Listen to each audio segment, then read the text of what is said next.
Barakatah Yahweh, Barakatah Yahweh Shai, Barakatah Yahweh, Barakatah Yahweh Shai, Waha, Rakah Kodash, double honor to the apostles, the elders, and salutations to you, sincere brothers, teaching in truth and in sincerity.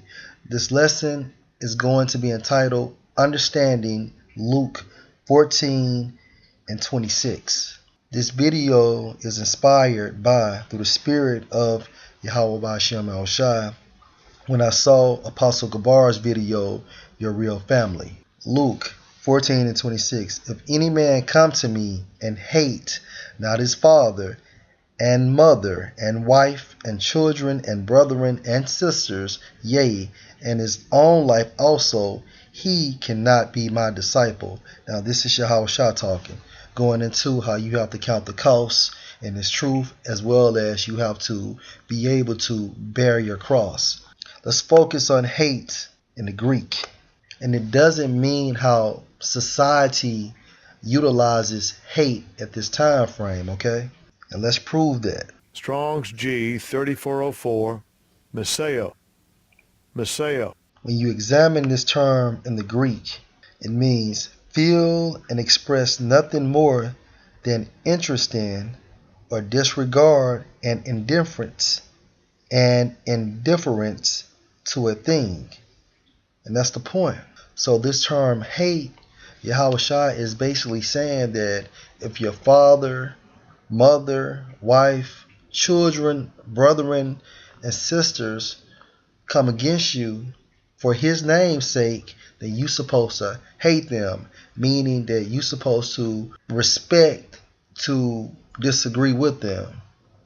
Okay, that's all it's basically saying. All right, you have a different viewpoint. So if they want to continue to worship the way they worship, then let them have it. But at the same time frame, you stick to your rock, which is Yahweh Shai. So Luke 14:26, if any man come to me and hate not his father and mother and wife and children and brethren and sisters, yea, and his own life also, he cannot be my disciple. Meaning that you have to put this truth first and everything else is secondary. And like I said before, that hate is that y'all just have a difference in views. All right, because we know what we believe in and we know this is the truth. We know that their beliefs are total folly.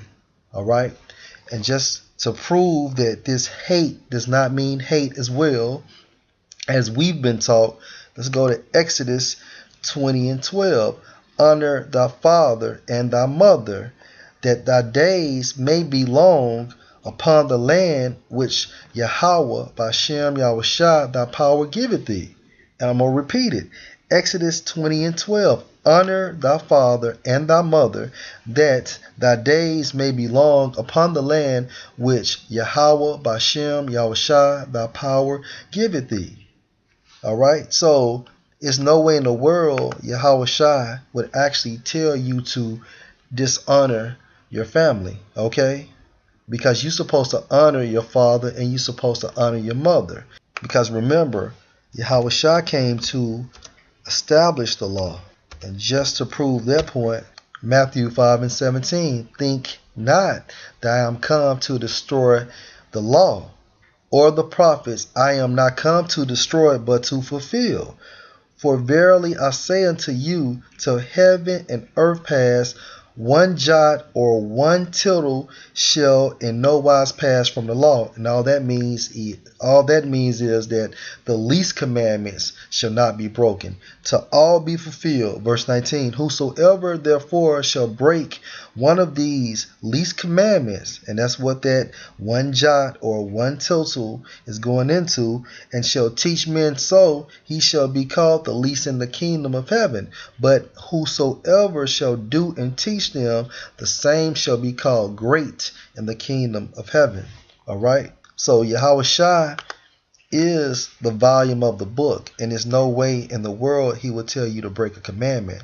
And that's how we know that Luke 14 and 26 is referring to have an indifference in opinion, because if he's telling disciples to hate thy father, thy mother, then he's breaking a law. All right. And we know Yahweh Shai was that lamb without any blemish. All right. Meaning that he did not sin. So therefore he kept the law. Okay.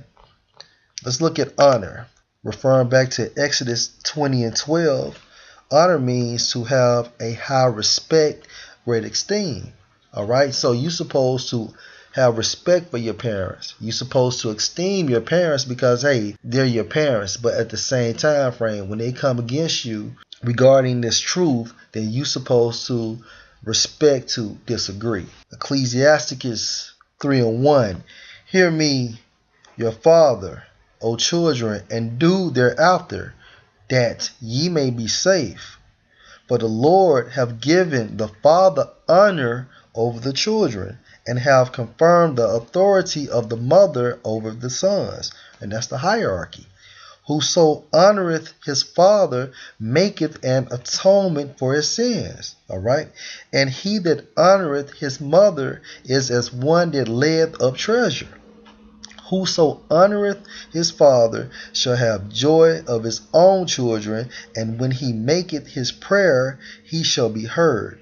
He that honoreth his father shall have a long life, and he that is obedient unto the Lord shall be a comfort to his mother. He that feareth the Lord will honor his father, and will do service unto his parents as to his masters. Honor thy father and mother, both in word and deed, that a blessing may come upon thee from them. Verse 9, for the blessing of the father established the houses of the children, but the curse of the mother rooteth out foundations. Glory not in the dishonor of thy father, for thy father's dishonor is no glory unto thee. For the glory of a man is from the honor of his father, and a mother in dishonor is a reproach to the children. My son, help thy father in his age, and grieve him not, as long as he liveth. And if his understanding fail, have patience with him, meaning as he gets older. All right. And despise him not when thou art in thy full strength. For the relieving of thy father shall not be forgotten, and instead of sins it shall be added to build thee up. In the day of thine affliction it shall be remembered. Thy sins also shall melt away as the ice in the fair warm weather.